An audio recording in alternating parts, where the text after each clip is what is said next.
Hello friends, Suruchi cooking with माधुरीच्या Marathi food चॅनलवर मी माधुरी पेंडसे आपल्या सर्वांचे सहर्ष स्वागत करीत आहे।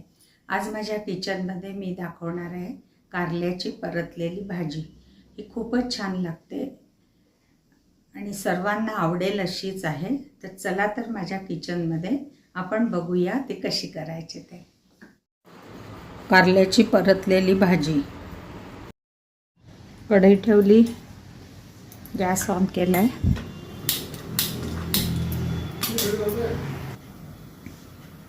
या भाजीला तेल थोडं जास्ती लागतं। तेल घातली की छान लागते ही भाजी, म्हणून नेहमीपेक्षा थोडं जास्ती तेल घातलंय। ते तुम्ही कमी किंवा जास्ती करू शकता।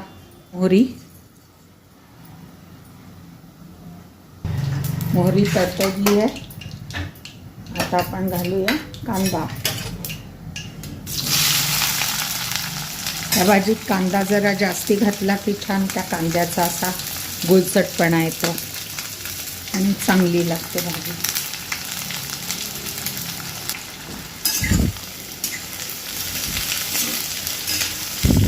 असं छान हलवून घ्यायचं आणि गुलाबी रंगावर येईपर्यंत साधारण 5 मिनिटं लागतात। तर त्याला गुलाबी रंगावर येईपर्यंत तयार करून घ्यायचं।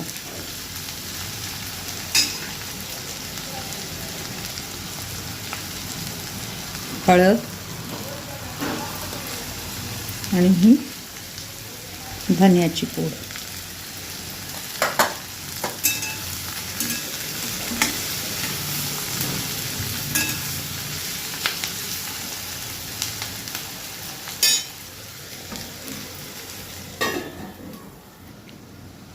लाल तिखट आणि काळा मसाला काढून घेतलाय। ह्याला झाकण ठेवून वाफ घेतली।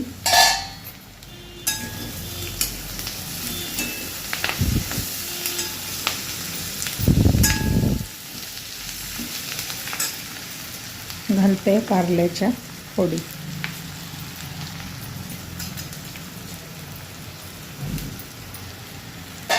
आणि टोमॅटो।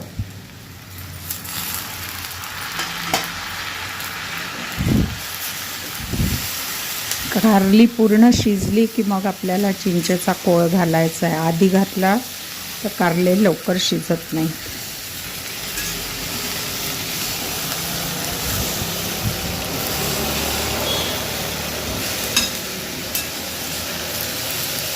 गूळ पण नंतरच घालायचा आहे।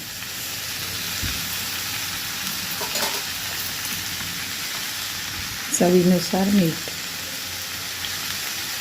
थोडं कारल्यांच्या फोडीला लावलंय त्या हिशोबाने घालायचं, पण मी त्याला पिळून टाकलेलं आहे।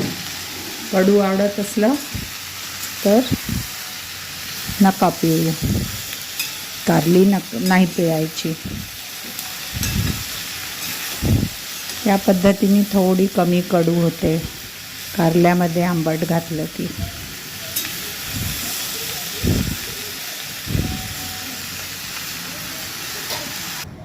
झाकून भाजी अशी ठेवलेली आहे। त्याला 10 मिनिटं झाली आणि फोड पण आता थोडी मऊ झालेली आहे आणि छान कांदा पण परतलेला गेला आहे। रंग पण छान आला आहे भाजीला। फोड अशी दाबून पाहिजे, झाली आहे मऊ। आता आपण त्यात घालू हा गूळ।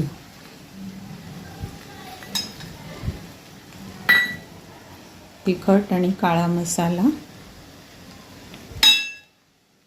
आणि हा चिंचेचा कोळ।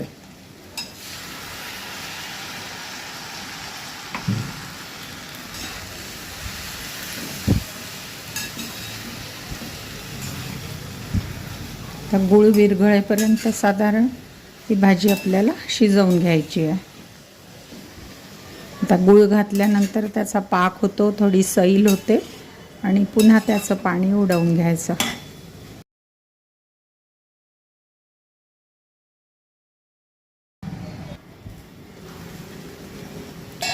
वाफ आलेली आहे।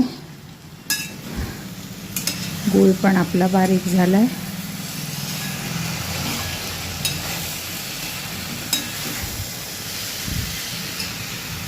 2 मूठ दाणे भाजून त्याचं जाडी जाडी असं कूट करून घेतलं आहे.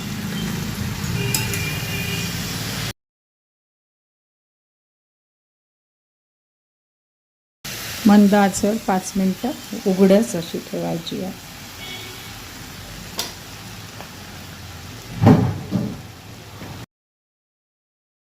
अगदी छोट्या चमच्याने 1 चमचा असं पीठ घेतलं आहे. डाळीचं पीठ आहे ते लावते त्याला.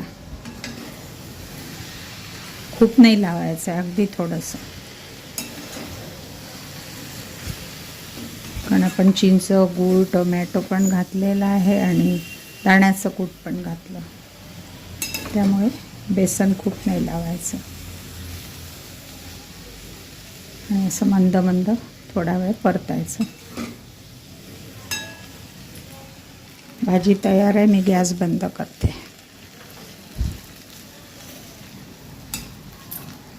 आपल्याला ही रेसिपी कशी वाटली? आपण माझ्या चॅनलला लाईक, शेअर आणि सबस्क्राईब नक्की करा. त्यामुळे नवनवीन रेसिपीज आपल्याला बघायला मिळतील. पूर्ण व्हिडिओ बघितल्याबद्दल धन्यवाद. पुन्हा भेटूया नवीन रेसिपीबरोबर. तोपर्यंत मस्त खा, स्वस्थ राहा आणि मुख्य म्हणजे खात राहा.